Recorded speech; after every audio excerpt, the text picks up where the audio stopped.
La haula wa la quwata. Good afternoon, everyone.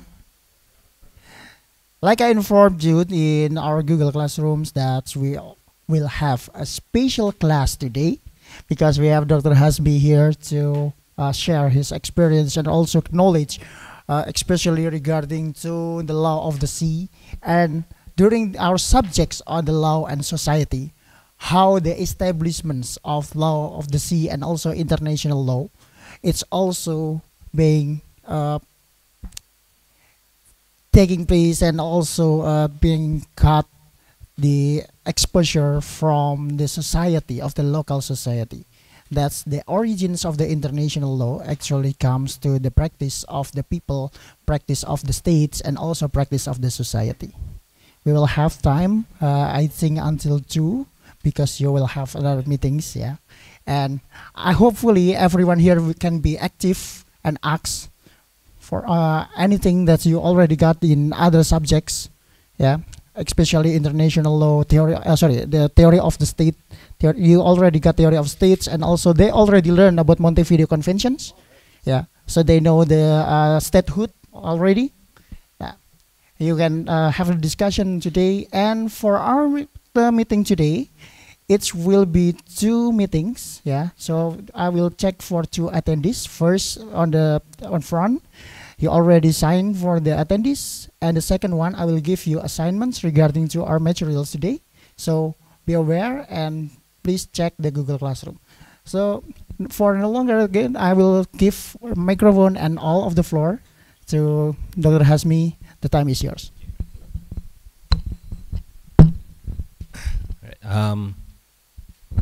What is the time now? It's selamat siang. Or in Malaysia we call it selamat tengah hari.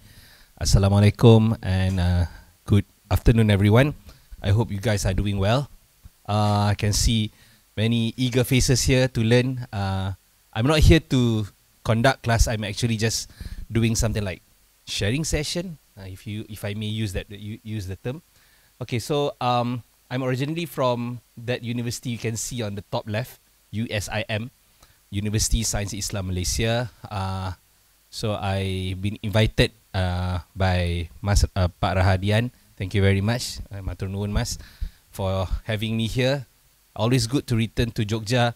I think I have been to Jogja more than 100 times already because other than UII, I also have I also teach in other universities around Jogja area. For instance, in UIN Kalijaga, in UGM. I'm actually here until on the 31st of October because I'm attached with University Gajah Mada, UGM, at the Faculty of Engineering because I'm teaching at the Department of Geodetic Engineering, more on maps and something like that. So the thing that I'm going to share with you today here, the title of the presentation is Law, Society and Sovereignty, Understanding Uti Possidetis Juris and Nationhood. So this is just basically something that I delivered a number of times. The same paper I actually shared with students in Universitas Brawijaya, and then the one I shared with Gajah Mada yesterday. And I think it's best to share also this presentation with everyone here. Can I, may I know where the laptop is?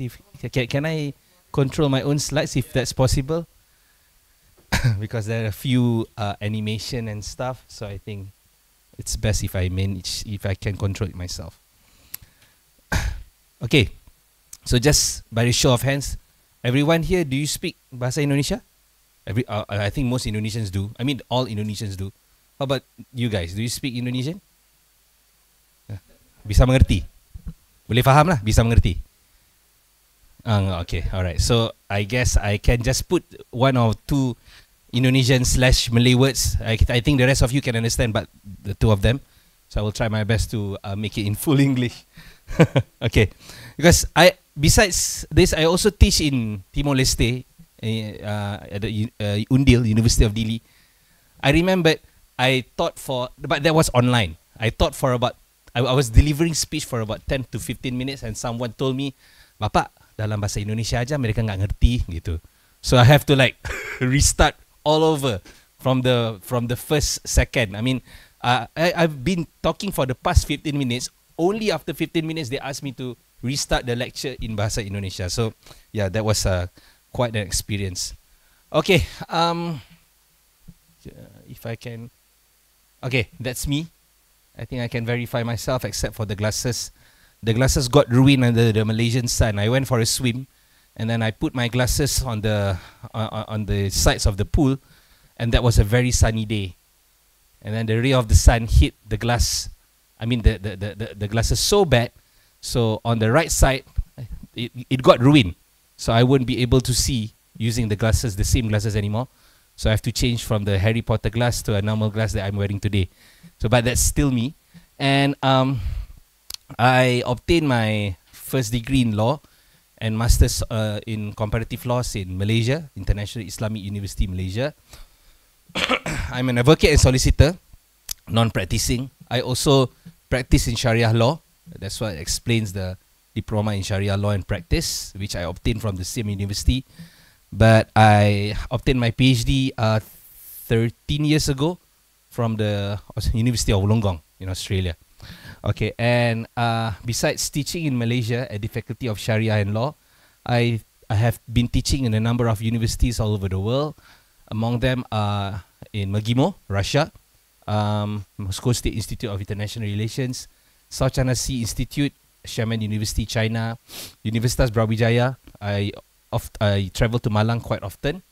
I was also a research fellow at the ANU, Malaysian Institute in Canberra.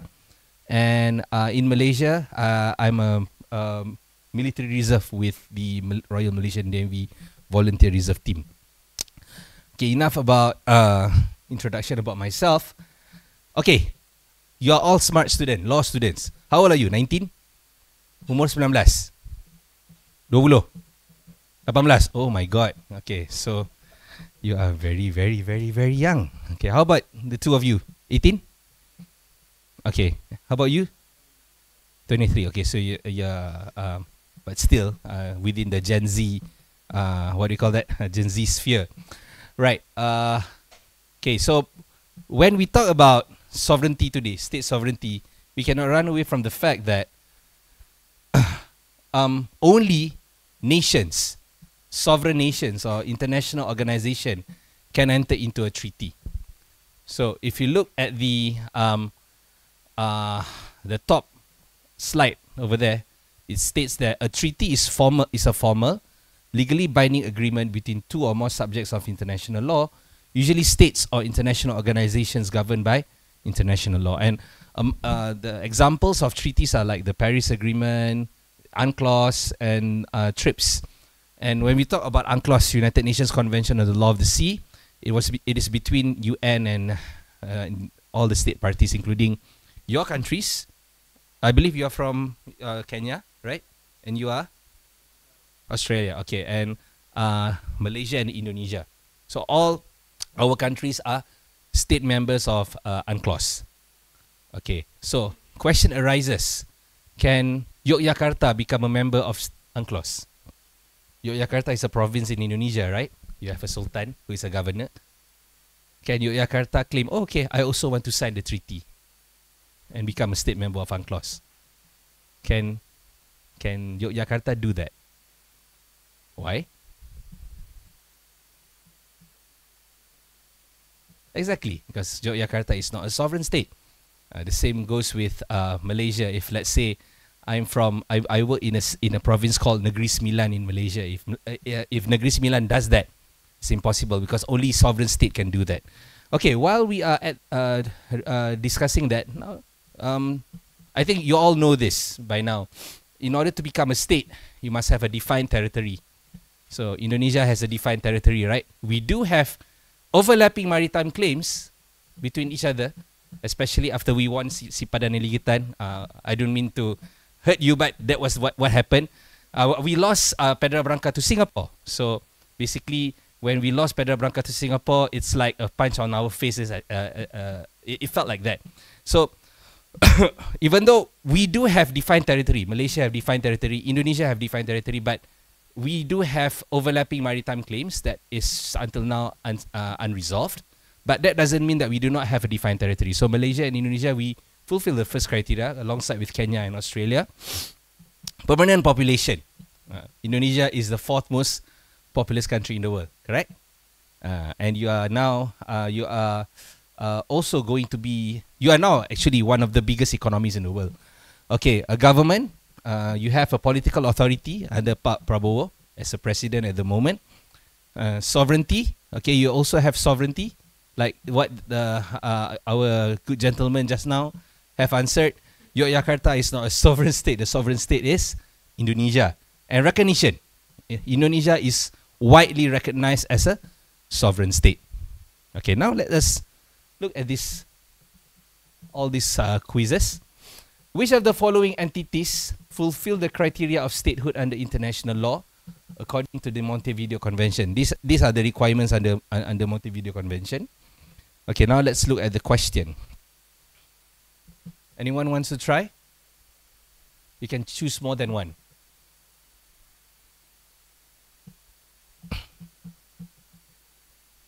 All. Which of the following entities fulfill the criteria of statehood under international law? Okay, maybe I can put full statehood. Complete statehood. So what do you think? Jawabannya yang mana satu? Okay, kalau menurut anda yang mana? Mbak? Ya.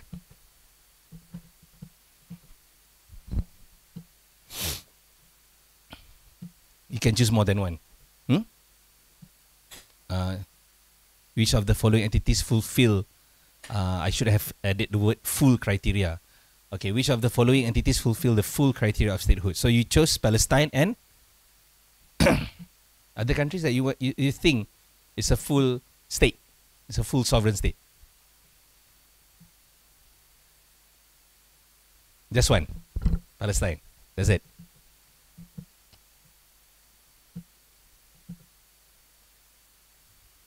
Okay, so I think that's the answer. How about you guys over here? Gentlemen. Any answers from you? Want to try? Come on, I have 45 minutes only. Okay, so how about our gentleman from Australia? Okay, which do you think is the correct answer?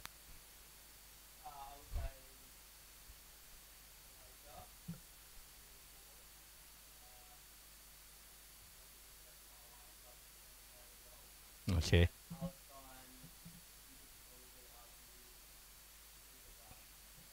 Right. Before. Yeah. Okay, so let's look at the answer. The answer is actually Malaysia and Singapore. Why? Because Taiwan, if you say things like this, Taiwan is a full sovereign state in Beijing, do you think you would be able to return to your home country after you say that? By the way, there's no Chinese here, right? I mean, Chinese from China. Okay, so if you mention Taiwan, then it would not be entirely correct because until now there is a claim that actually Taiwan is part of China. Okay, but Taiwan doesn't see it that way. Yeah, they are not looked upon as a full sovereign state. And Palestine, like what our gentleman from Australia mentioned just now, they are not entirely recognized as a sovereign state because some states, they do not recognize Palestine as such. For instance, United States and some European countries. How about your country? Has Australia recognized? Yeah, the current development. Okay, so now let's move on to the next question. Which of the following entities is not generally recognized as a state under international law? Okay, number one, Holy See, Vatican. B, Kosovo. C, Brunei Darussalam. And D, South Sudan.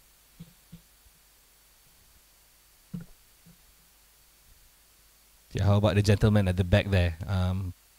Anyone? Want to give a try? Okay, how about you? Yeah, wearing glasses. Perfect. The answer is B, Kosovo. Kosovo is not an entity that is recognized as a state under international law. Vatican City, yes. Brunei Darussalam, obviously. South Sudan is a newest country in the world. They just got independence about 10 years ago. So the answer is Kosovo. Correct. Okay, big round of applause for you. Okay, next. Which of the following entities are members of the United Nations and therefore widely accepted as states under international law? Okay. Anyone? It's very easy.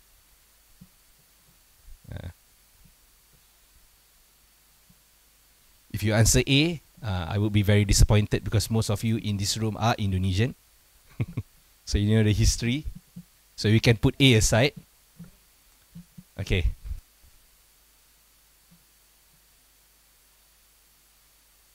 Okay. So maybe not aside. Timor-Leste can be the answer. Okay. How about the other state entity that we can choose as the correct answer, other than Timor-Leste? Yes. Puerto Rico. Do you think Puerto Rico is a country? Is a state? Okay. So we will look at that later. Okay. Puerto Rico. Any other than Puerto Rico? C. North Korea. Okay. Who's the president of North Korea at the moment? Do you like him?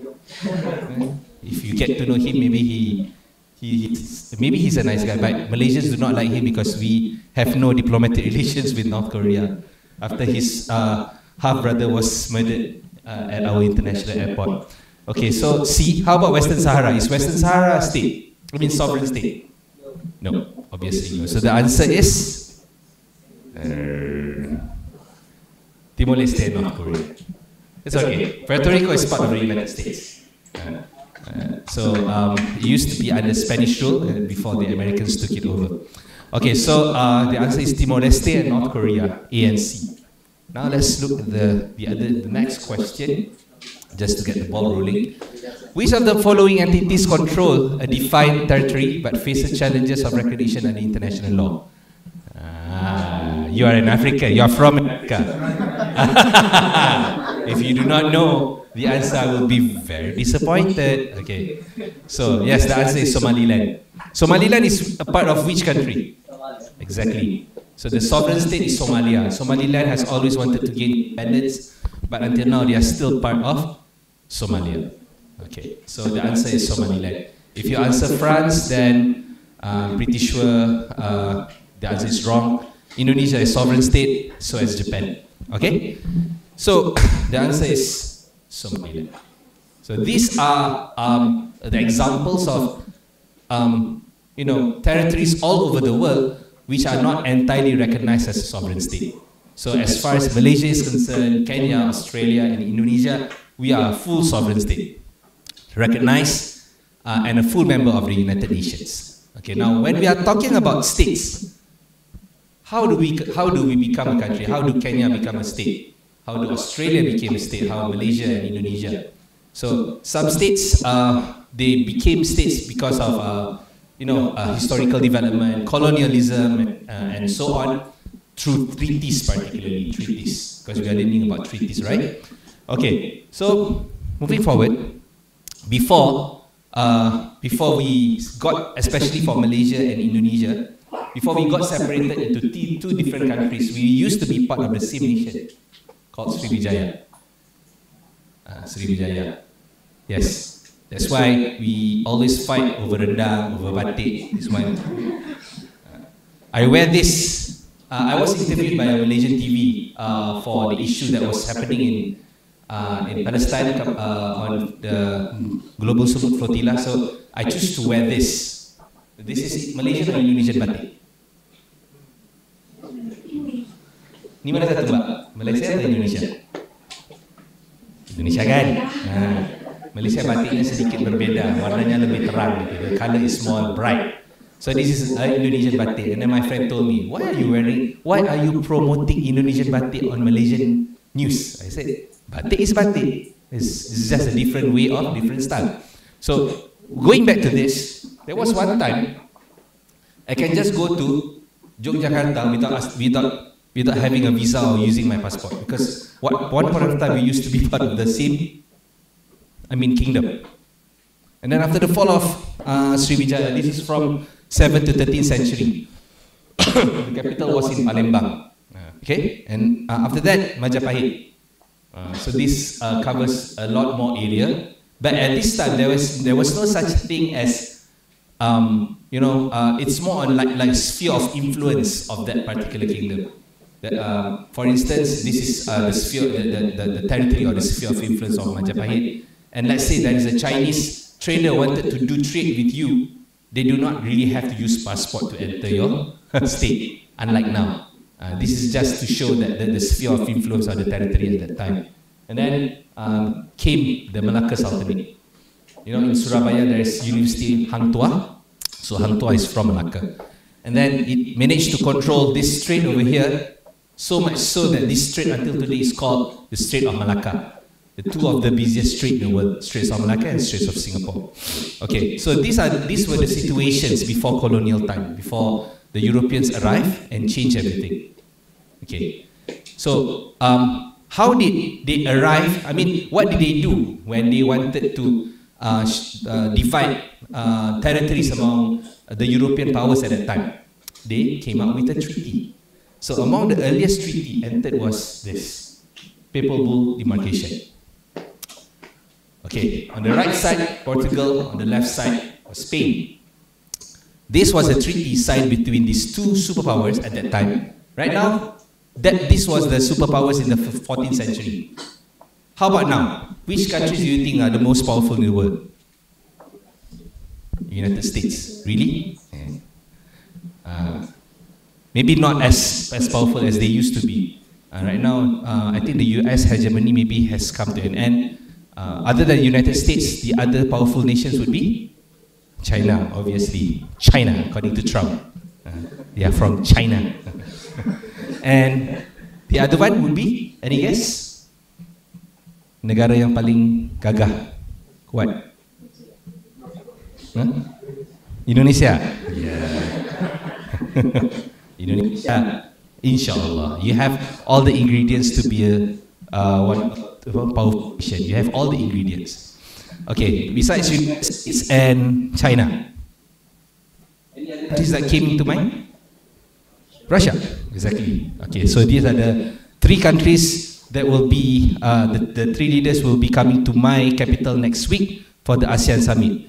So that's why I ran away to Indonesia, because I do not want anything to happen and I'm stuck there, you know, in KL, in Kuala Lumpur. Okay, so because the ASEAN Summit is next week, so I told my friend to invite me to UGM as a visiting scholar so that I can run away from all the dramas that will be taking place in the capital city, Kuala Lumpur, next week. I do not know what will happen, but and one good thing is that Timor-Leste purportedly will be admitted as an 11th member of ASEAN. So let's hope for the best. So the strongest nations at that time, I mean right now, China, US, Russia. Some say Iran maybe, look at what they did to Israel a couple of months ago. And maybe India, they have nuclear power, and all those countries. But I think the three most powerful ones would be United States, Russia, and China. Okay, so this is down. But back then, the two strongest nations were Spain and Portugal. And they signed the Papal of Demarcation to divide the world into two spheres of influence, one under Spain, one under Portugal. So that's the reason why if you visit South America, the whole continent speaks, except for Brazil, they speak which language, or what language? Spanish, yeah, Spanish. The Portuguese were not satisfied with this line, so they came up with another treaty, which is called the Treaty of Tordesillas. And this brought the line a little bit to the west, effectively putting Brazil under the sphere of influence of Portugal. And that's the reason why until today, people of Brazilians speak Portuguese. And it's the largest Portuguese-speaking country in the world. Not even Portugal. So they have more Portuguese-speaking people in Brazil. Okay. So let's go to another treaty. This time around, the Spanish was not satisfied because they wanted some share of the Spice Islands. So let's go. They came up with another Treaty of Zaragoza in 1529, effectively putting the Philippines under the sphere of influence of the Spanish. And that's the reason why Spain arrived in the Philippines. So they used to manage to colonize they managed to colonize Brunei one point of time, but the Bruneians fought back and managed to remain as a kingdom until today. So if not, maybe Sabah and Brunei is part of the Philippines today. Who knows? Okay, so things can change. Okay, so these are the situations, colonies in Southeast Asia in 1895, as you can see. After treaties and treaties, there are a lot of other treaties that have been signed between colonizers among themselves, and colonizers and also the local kingdom. Okay, but these are the situation before World War II, 1895, at its peak. You can see that all nations in Southeast Asia under European rule except Siam. The reason why they were not colonized, because number one, maybe their kings managed to, the king of Siam at that time managed to, play around with the colonizers, saying that, nggak usah jajah saya lah, jajah negara lain dulu gitu. Just go to other countries first. That's number one. Or number two, Thailand is not as important as Indonesia and Malaysia. There's nothing there. But if you say that to a Thai, they will be very angry, right? So, yeah. Because it's easy to go to Indonesia. You can just take your boat and or their ship, arrive in Batavia, that's it. Or even to the Malay Peninsula. But if you go to Thailand, you have to like go around and go up there. It's too troublesome to go up there. But it's just a joke. Okay, let's move on.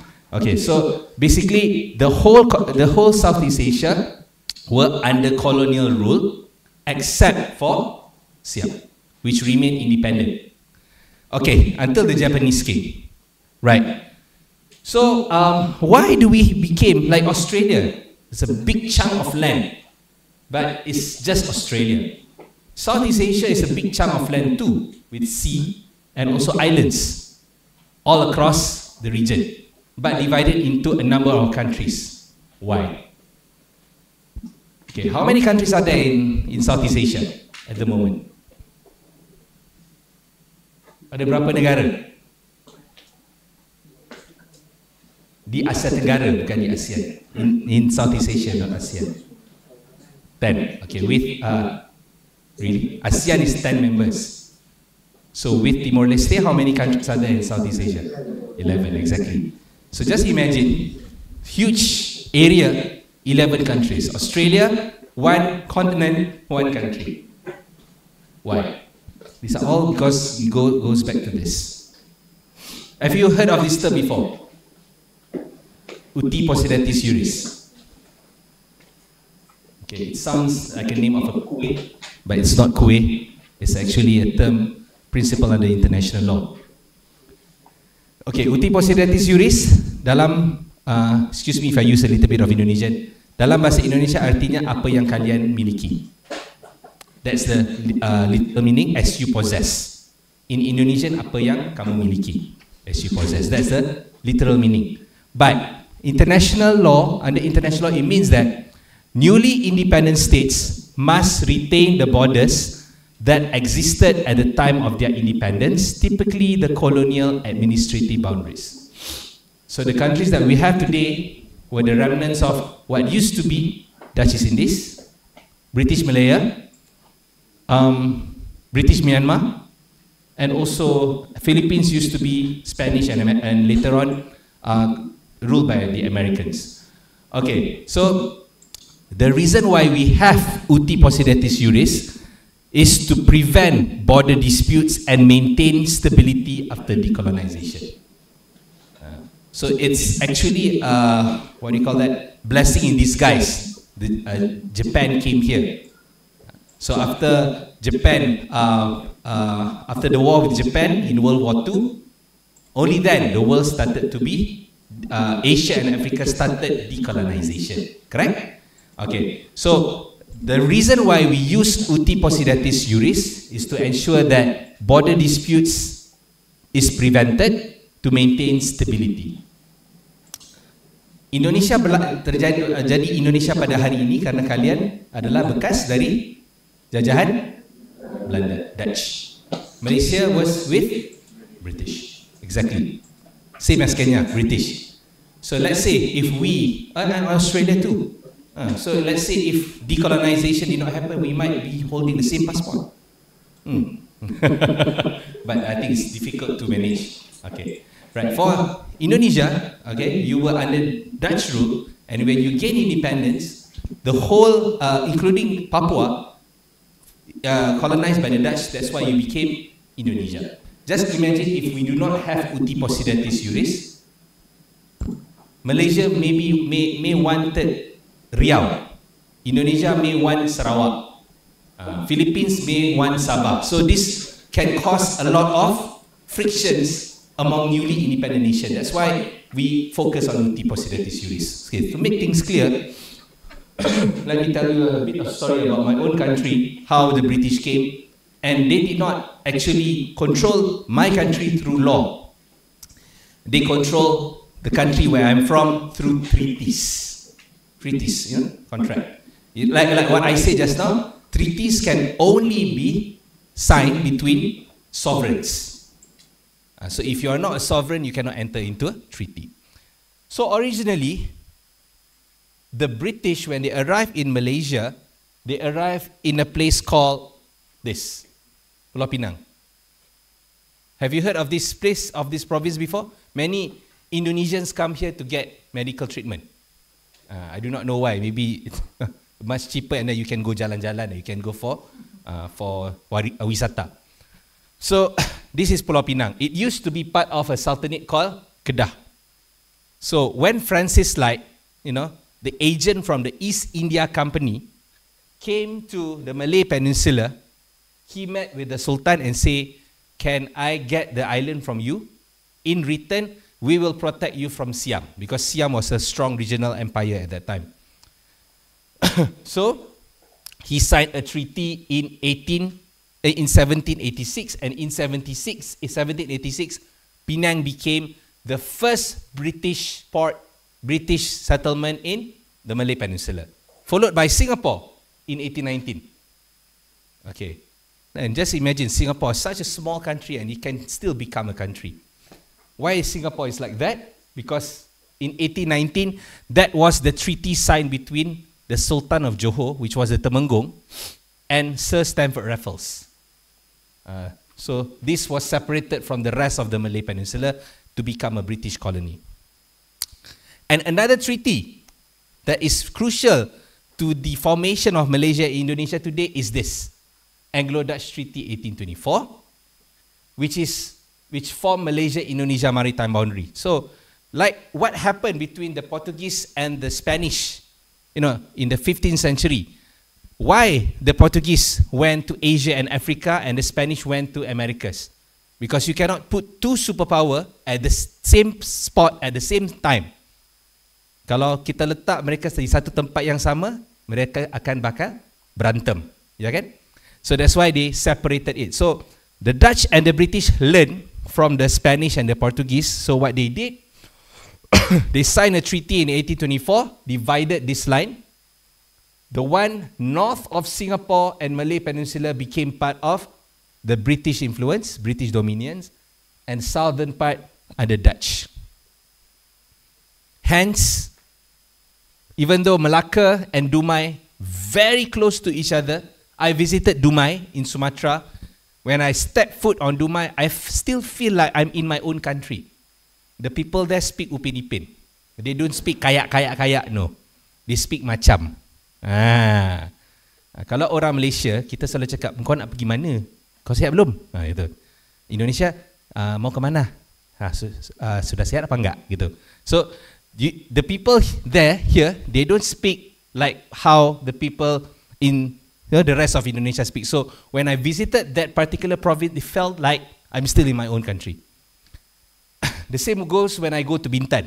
It felt like, are you really Indonesian? You sound very Malay. So basically, this used like the map that I've shown you earlier used to be part of the same empire. But when the British and the Dutch came over and they wanted some piece of the land and they do not want to fight against each other, they separated the territories so they won't meet. So when they don't meet with each other, They will just remain in this, their own sphere of influence. And until today, this became the foundational line that separates Malaysia and Indonesia. Okay, and in 2013, I just got back from Australia doing my PhD. I had nothing to do. Masa tu masih lagi dosen muda, tugas belum lagi dikasih kepada saya. Had a lot of time. So what I did, I wrote an article. Kepulauan, di dalam bahasa Melayu lah, Kepulauan Natuna bergeografikan Malaysia, berdaulatkan Indonesia. In English, it means Natuna Islands, Malaysia geography, Indonesian sovereignty. I wrote this in 2013. You can see, 7 December 2013. Okay. So everything was okay, everything was cool, okay, accepted well. 8 years later, in 2031, this article became hit, viral on social media, and this was what I find out. Malaysian scholar claim Natuna belongs to Malaysia and Indonesia does not have any pemilikan dalam bahasa Inggeris apa? Ownership. Yes. And this scholar says Natuna belongs to Malaysia, not Indonesia. And this why Malaysia wanted Natuna to become its territory. So all the headlines on Indonesian media was really, really scary back 2021. So I wrote the article in 2013. 2013, I guess you guys were born in 2008. 7. So you were guys just 6 years old at that time. So I wrote this article. 8 years later, it became a hit. And in 2021, and this was actually quite new, Maret 12, 2024. So it's still viral until last year. So the reason I wrote this article was to say that historically, if not because of the Dutch and the British Treaty 1824, this might be part of Malaysia today. I say, but now, because things have changed, treaty has been signed, and Indonesia has gained independence together with Natuna as part of Indonesia. It's no longer belong to Malaysia, but now belongs to Indonesia. That was what I wrote. I wrote historically. So maybe the people who wrote that article tak begitu mengerti bahasa Melayu. Bahasa yang saya tulis itu bukan bahasa Indonesia. Jadi salah faham kali. Dan kalau just to share with you guys, I was contacted by my friend at the Maritime Ministry in Indonesia. My friend who I studied together in Australia, and he called me. I said, Hazmi, what have you done? Yeah, Hazmi, what have you done? I said, what have I done? He said, no, your article got viral and discussed in our meeting at the ministry level. So I was like, wow, my simple article discussed in the ministry level. But he said to me, don't worry, we have read your article both in English and Malay. There's nothing contentious about it. Semuanya clear because you are just telling from history. And then later on, after that, I have not shared it here. There is another newspaper article in Indonesia saying that there is it states like this: biarkan mereka beropini. Just let them to have opinion. So Alhamdulillah, I can still enter Indonesia without any problems. I can still eat nasi gudeg without being harassed. Okay. So, but my view here is that what I'm trying to say, initially we used to be part of the same territory before we were divided. And if you write on newspaper, if it doesn't viral today, 10 years later it may got viral. So just be careful, okay? Okay. Do you know where this is? Can you guess? Bisa tebak di mana ni? Batam sama Singapura. Dekat enggak? Very close, sangat dekat. Anyone from Batam here? Okay, alright. So they are so close to each other, but because of the 1824 treaty, became separated into two different nations. The same goes with this. Emang boleh sedekat ini? Can it be so close? So I took this. I screen grab this from TikTok. So this is Malaysia, and this is penginapan bilang ahli Gazapin in Dumai, in Pulau Rupat, Indonesia. And on a clear day, from Port Dickson in Malaysia we can actually see Sumatra on the other side if it's very, very clear. So what I want to say here is that we used to be part of the same territory before it got separated. And we are still fighting for rendang, for batik. What is that supposed to mean? We share the same heritage, right? And some people even, I mean some Malaysian and Indonesian netizens, they even fight for, oh, bahasa Indonesia lebih unggul dari bahasa Malay. But bahasa Indonesia came from the same root, which is Malay. What's the big deal, you know? So, because we used to be part of the same territory. Okay, so, besides that, Anglo-Dutch Treaty 1824 also divided Kalimantan into Kalimantan Barat, Sarawak, that belongs now to Malaysia. So it was also separated by the treaty. And the treaty separated the westernmost tip of Kalimantan in Tanjung Datuk, and Kampung Teluk Melano here is separated from Temajuk. So the same group of people, they have relatives staying in Malaysia and Indonesia.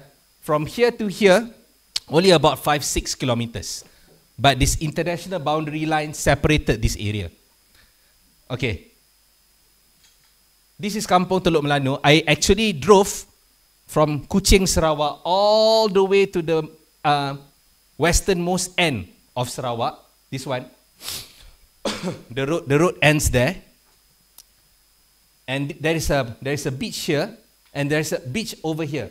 From here to here, about 5 kilos, not that far.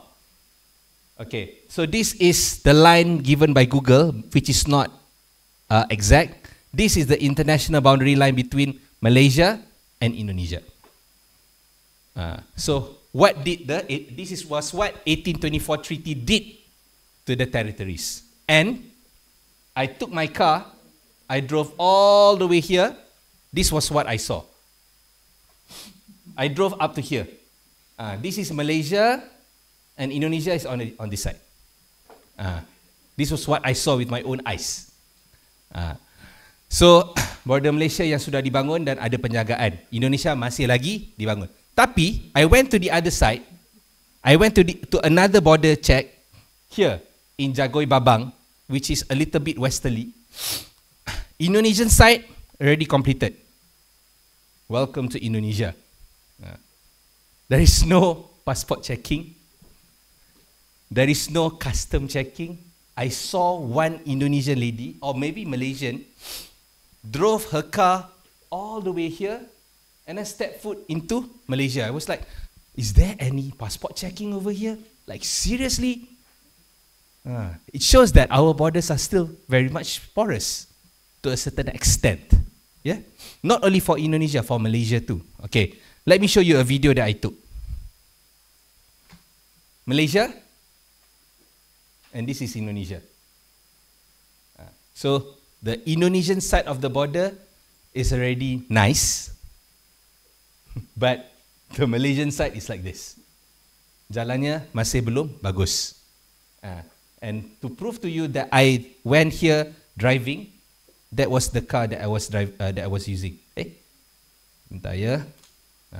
This car over here. I parked my car over there, and I actually walk into Indonesia. And when I walk into that gate, I said, paspornya stempel chop di mana? Oh, masih lagi di atas, mas. Gitu. Situ mas, bukan mas. Bang. Mas only in Java, right? Okay. So it shows that one way or another, all these borders were created by through colonial interest, and we inherited it. The same with Thailand juga. If you have been to Malaysia, you will see that the northern part of Malaysia is separated with Thailand with these borders over here. These borders were drawn by the Siamese, the Thais, and the British without even consulting the local rulers. Ended up resulting many Malay Muslims stuck on this side. Because these were colonial borders. They did the same thing in Pakistan and India too. Okay, so causing Malaysia on this side, Thailand on this side, the same people, Malay, Muslim, but stuck, became part of a different nation. And that's the reason why, until today, insurgent attacks are still taking place in southern Thailand. Because the borders were drawn not following the demography of the particular area, it follows the interests of the colonial power. And until now, insurgents still taking place in southern Thailand, even though it's not as rampant as used to be. I would like to also draw another example. Do you know where this is? India. Okay. So this is India without any borders. Okay. The whole Indian subcontinent without any borders.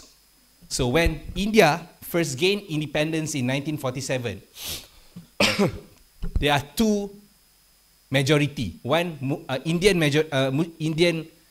Muslim majority and Indian Hindu majority. And they wanted to create one country for Hindus and one country for Indians. So what did the British do? What did they do? They just drew a line here. Okay, this one become Pakistan, majority Muslim. This one become East Pakistan, right now Bangladesh, majority Muslim. So just imagine if you are an Indian Muslim living here, you will feel intimidated because now it will become a Hindu country. So what happened? Muslim here migrated to Pakistan, and if you are Hindu here, you will migrate to India. Many people died. Many people died. Just because of a line that was drawn not according to the demography of the population. This is because the British wanted to depart from India. So what they did on the Malay Peninsula, they still did, the worst in India. And as a result of this partition of India, the partition of British India implications of mass dislocations across geographies. Banyak orang meninggal lah. A lot of people died because if you are in India and you're a Muslim, okay, I'm in the wrong country. I have to go to Pakistan. You have to walk, you have to take the train, and along the way you might be killed because the country was in chaos at that time. Okay? The same goes with Rohingya. Do you know who the Rohingyas are? Tahu tak orang Rohingya tu apa?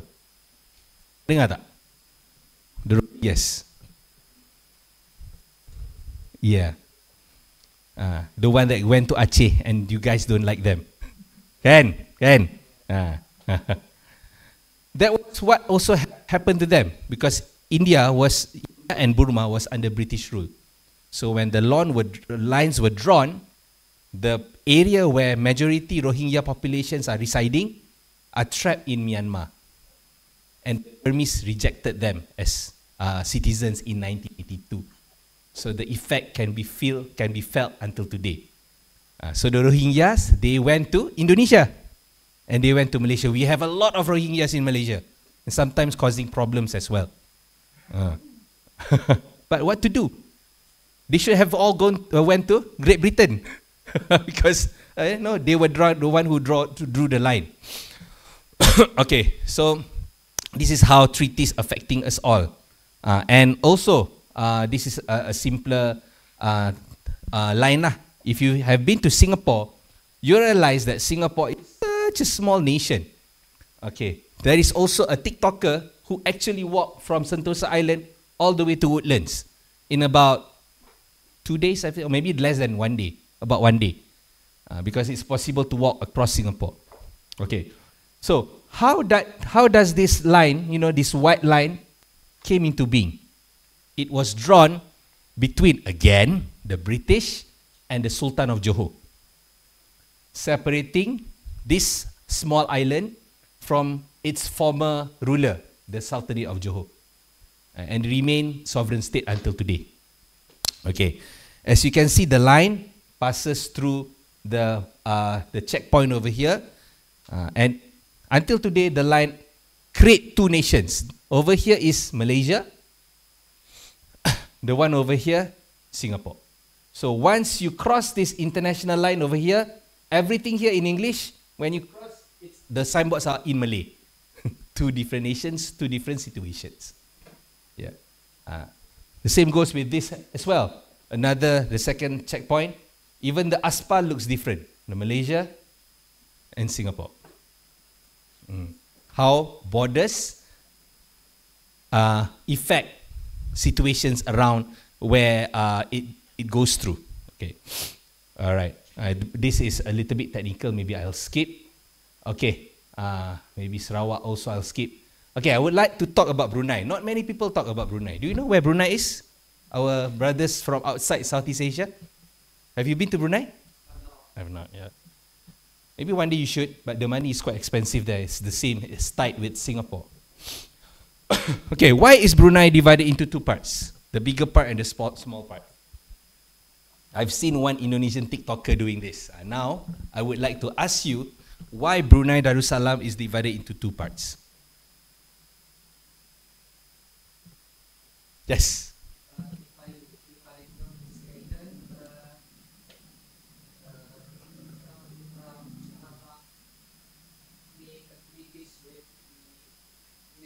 Mm-hmm.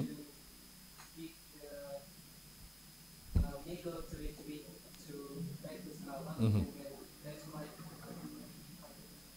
Yep. Yes, that's almost correct. It's a good answer. Okay, I would like to share something. Indonesia was originally ruled by the Dutch, right? Malaysia by the British. But Sarawak, this kingdom over here, this is part of Malaysia. Okay, this is Sarawak. They were neither colonized by the British nor the Dutch. Sarawak was colonized by an individual, by an English person who was born in India, James Brooke. So he was born in India. He was in the military, if I'm not mistaken, and then he berpetualang, traveled to Sarawak and helped the Sultan of Brunei to end rebellion in Sarawak. So as a gesture of thanks, you know, the people there are very, very generous. The Sultan of Brunei told Brooke, okay, since you helped me, I will give Sarawak as your kingdom. So that's the reason why Sarawak was ruled by an individual. It was not under British, it was not under Dutch, but by an individual. An Englishman who was born in India. The reason why the middle part, which is called Limbang, was not part of Brunei, because that was the final part which was annexed by the Brooks government to become part of the Kingdom of Sarawak. So this one over here, Limbang. Okay, why did Brooke annex this area? Because it is rich in paddy plantation to secure food. So as a result, when Brunei decided not to join Malaysia, it became a country with two parts. Just imagine if Brooke at that time knew that Bandar Seri Begawan, Tutong and Belait is rich in oil, because you know Brunei is rich in oil, the whole territory might have been taken by the Brooke government, and now this country won't exist, it will be part of Malaysia. Woo, part of my country. I will be richer in oil. Unfortunately, that did not happen. And Brunei became an independent state because they do not want to form Malaysia together with us. Okay, so that's the reason why it became part of two nations. And now there is a long bridge from here to here. You can just drive across. It's a very nice bridge.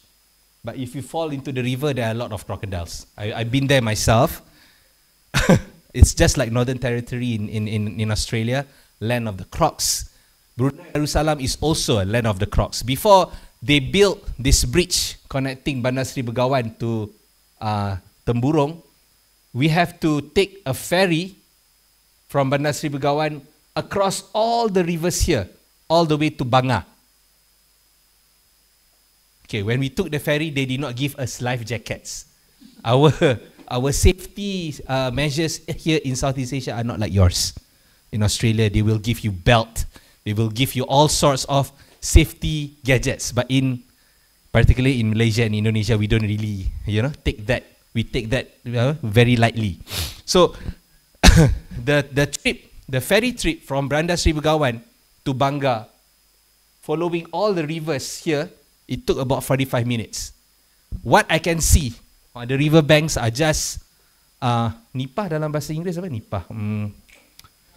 No, it's swamp. The vegetation that usually grow just by the riverside. Mangroves, exactly. Thank you so much. Mangrove. So, if there are mangroves, who do you think will be the favorite habitat for which animal there? Mangroves. Crocodiles, snakes, and so on.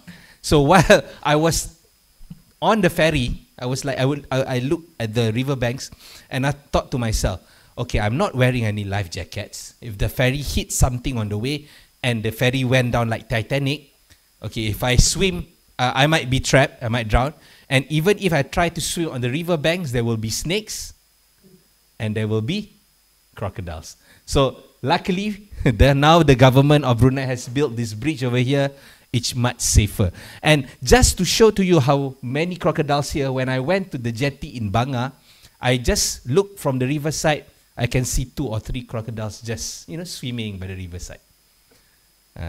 Borneo, Kalimantan, is really infested with crocodiles. So be careful if you visit, and if you see crocodile, don't jump into the water, because the crocodiles there are very, very fierce. Not the one that we have in Peninsular Malaysia, very tame. Okay, so the same goes with these two. Papua. Why Papua is divided into 2 countries, Indonesia and Papua New Guinea? Was because of colonization. The western half was under Dutch, the eastern half are British, and then by Australia. And then Papua New Guinea gained independence from Australia in 1975. So that is what I want to share with you today, how Uti Possidetis Juris affected our nationhood today and as a society. So maybe if we were not colonized by the Dutch or the British, we might be the people of the same country. We might not fight for rendang. We might not fight for football. We might not fight for... What else do we fight for? Rendang, lagi apa? Batik. Okay, dah kan. Lagi apa? Reok apa lagi? Natuna sama Cina sekarang kan. Apa lagi yang Malaysia dan Indonesia sering berantem? Wayang. Oh my God. Wayang. Are there anything else? Songket. Okay, so as a society, we share a lot of common, cultural similarities. We speak almost the same language. I can watch Ipar Adalah Maut without any subtitles. It's such a nice movie. Ipar Adalah Maut. The other movie, Norma, not that nice. Norma antara mertua dan menantu, because she it's based on true story, right? If you don't understand, you should watch that movie, the 2 movies, Ipar Adalah Maut and Norma. So so I don't have to use subtitles when I watch that movie. Maybe if you watch Malaysian movies, you need to use subtitles because we speak with a lot of lingos, right? Okay, so as a society, we used to be part of the same, people of the same territory. But then again, when the colonial masters came, they divided us into different countries. And under international law, we have to follow the concept of Uti Possidetis Juris to become the countries we are today.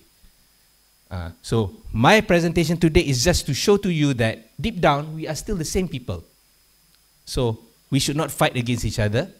If anything that happens between Malaysia and Indonesia particularly, we should always negotiate. That's the best way to do it.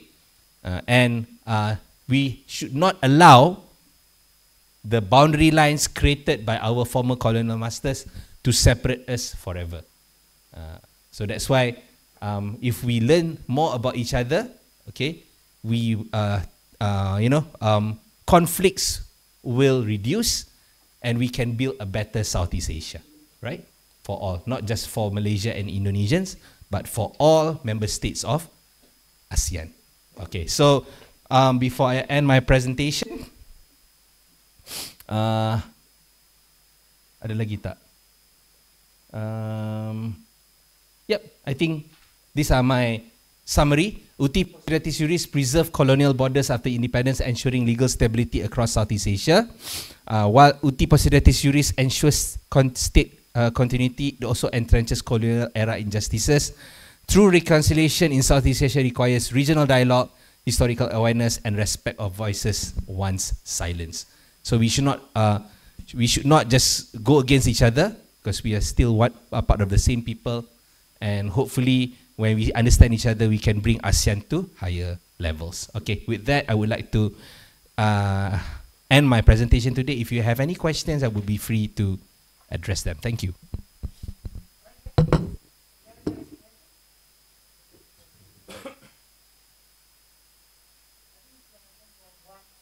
Yeah, sure. No problem. One or two questions. Dalam bahasa Indonesia pun tak apa.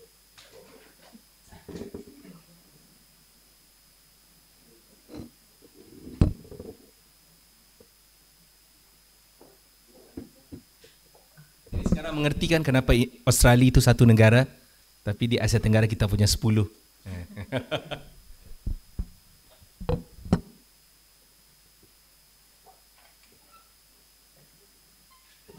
Yes, yes. I had a question about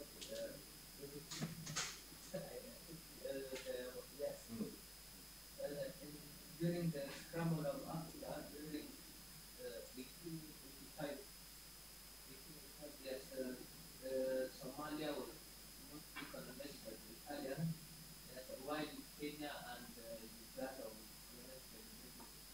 But for me, ethnicity-wise, and Somali, but when they cut up the part of Italian, during that time, Italian Somalia, it was part of, Kenya was part of the Italian Somali part of the Uganda. So I want to ask, like, what if like one day Somalia decided to pick up that land, because we look like them and speak the same language. Okay, very good question. The same goes if one day Malaysia took back southern Thailand. Okay, do you think war will take place? If that happens, if Kenya did that to Somalia, what would happen? Somalia. Yeah, so sorry, the other way around. Yeah, you look Somalia, you don't really look Kenyan. Yeah. Somali and that part is now that that part of Kenya. Mm-hmm. Mostly look like Somali. Yeah. They're actually Somali. Mhm. The fact that Somali. Ethnicity. Somali. Mm. Comes from like now the trend yeah, the Kenya the races to Somali. Go back to the country. Really? Yeah. Oh. And yeah, For centuries. yes, for centuries. And it actually your land, right? Before it was carved and yeah. So I would ask that. Okay, all right. It's a very good question. Can we take back? That's the reason why UT Possidetis Juris is there, to ensure colonial boundaries remain intact, so that countries will not go to war against each other. Okay, in order to answer your question, we have to look back at United Nations Charter. Article 2, Clause 4 of the United Nations Charter clearly mentions that each member state of United Nations must respect the territorial integrity of other states. So meaning, Malaysia has to respect Indonesia's territorial integrity. Australia has to respect New Zealand territorial integrity, and it goes for other countries. So if you, as a nation, let's say Somalia, wanted to take back that piece of land that where majority are ethnic Somalis to be part of Somalia, are you transgressing against the territorial integrity of Kenya? Yeah, that's the reason. So unless if Kenya central government agreed, okay, we will give you independence and you can reunite with your Somalian counterpart, then that's not a problem. The same goes with us. Southern Thailand, some Thais over there, they wanted to become independent from the control from Bangkok, but they cannot do that, because if they do that, they will go against. They will be, they will be labeled as some sort of terrorists, from their country. And in fact, if Malaysia wanted to, take back all these provinces to be part of Malaysia, because ethnicity, they are all Malay Muslims, we cannot do that because we are going to transgress against the boundary or the territory belonging to Thailand. So the best thing to do is to communicate with your central government to be more be more accepted, to be more acceptable to your people. The same goes with Southern Thailand. And we have to remember, these are all colonial based boundaries. So yeah, we can change the boundary if we wanted to, but that must be done with the consent of the central government. Without the consent of the respective central governments, I don't think there's much we can do. The boundaries remain intact. Yeah. I think in terms of that, we share the same history, sort of. Yeah. Thank you very much for your question. Anything else?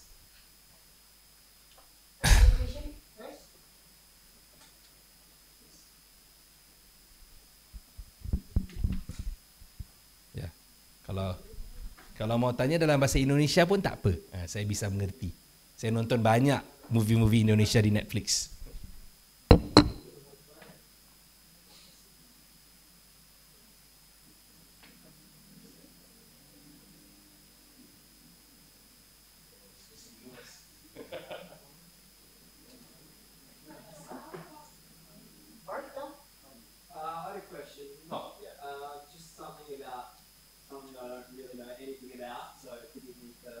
Ignorance, but someone was telling me kind of about the situation with Papua in Indonesia and about how there's a lot of economic issues there and a lot of maybe ill feeling towards the Indonesian government and that they feel maybe, or at least some people feel like they're being exploited for their natural resources and not getting much the other way. Do you think that, like, how do you see the future of that playing out? Do you think that they'll strive for independence, or do you think that it'll be the status quo? Okay, I'm answering this as a Malaysian. I'm pretty sure as an Indonesian you say Papua remains with Indonesia, right? As a Malaysian, I feel Papua should be with Indonesia.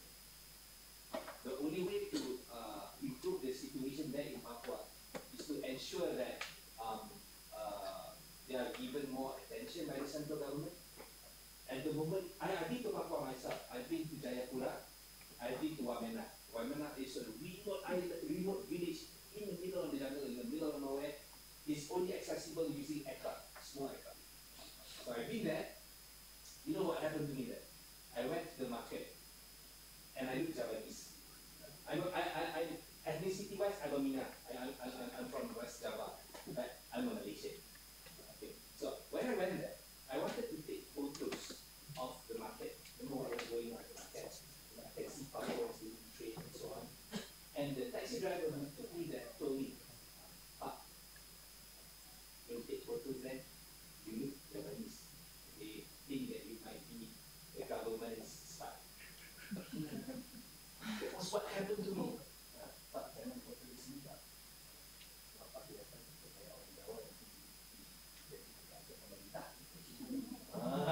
That's in Indonesia. See, in Indonesia it's more big sense more, right? Okay, so that was what happened. That was the template at that time. That was the like the standard stated. That was the visit at the time. So I applaud what Jokowi has done, the previous president, giving more attention to Papua. I mean, to give more economic developments, infrastructure. That's the only way for you to show that, okay, this territory belongs to us by giving more attention to it, more development, and giving them a sense of belonging. In Malaysia, we have that issue, the same issue with Sabah, eastern state, not fit for Borneo. Okay, so in the past, we usually ignore, we don't really give much development to the state of Sabah, like what we did Sarawak and Peninsula Malaysia. So much so that some Filipinos from Sulu wanted to take the eastern part of Sabah as part of their territory. If you remember, if you read the news in 2013, there was something called the Royal Sulu Army wanted to take Sabah, invaded Sabah to take that territory as part of it. So after that, the central government started to give more attention, to give more economic development in that area, to give the people their sense of belonging as they are part of the same country. With that, if their voices are heard, I think the resentment will be. So as far as Papua is concerned, and I've been to Papua myself, I did not stay in Papua, I just visited Papua. From my observation is that if the current government keeps giving them more economic development and more opportunities, I believe the resentment will be much more if more and more development are being provided.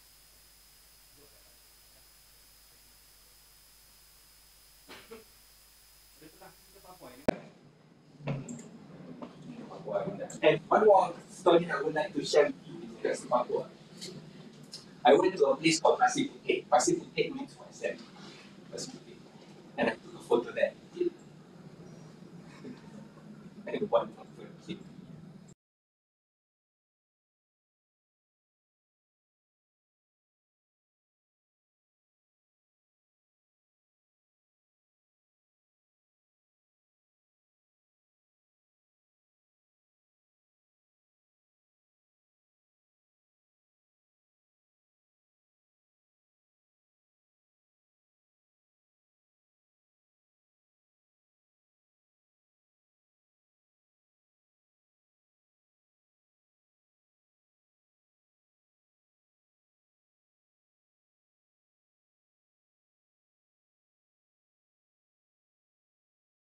Assignment, and you should make a notes and comments regarding what you learned in this session. So you already fulfill for the attendees, for everyone who didn't fulfill the attendees in the front desk. Please, you need to check because it will be for our meeting today. And I already set an assignment in the plan for next week's. And what you just need to write down 200 words. What do you learn from these sessions regarding to our subjects? And we will have our discussion in next week meetings. And also, before we end our subjects, I want to invite you all to see the tokens for our study programs that will be given by Bu Aroma. So, Pak Azmi, Thank you so much. Danza, tokens, and also Juris from Universitas. Another batik.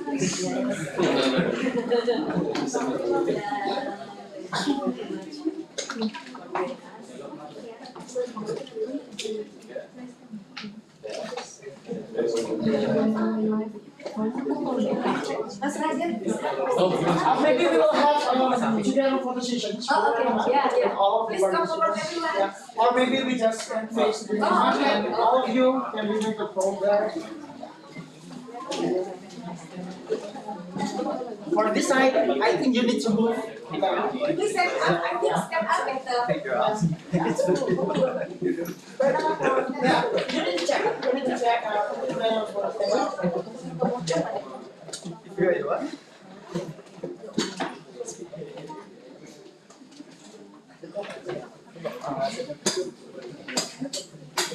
Kelihatan nggak? Yang mana kelihatan nggak?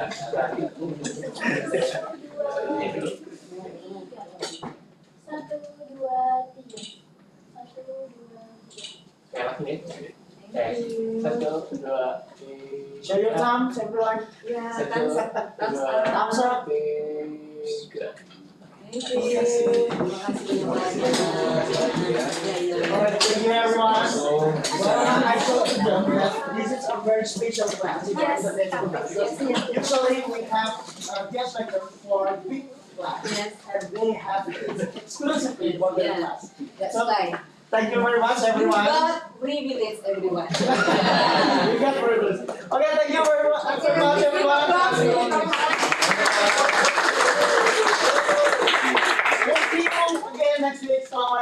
warahmatullahi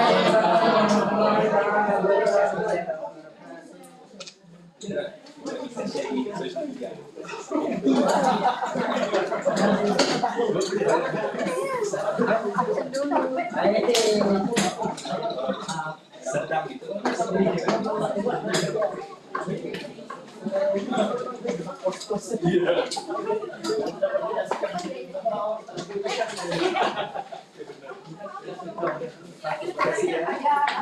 Iya, kalau saya penari, bisa background.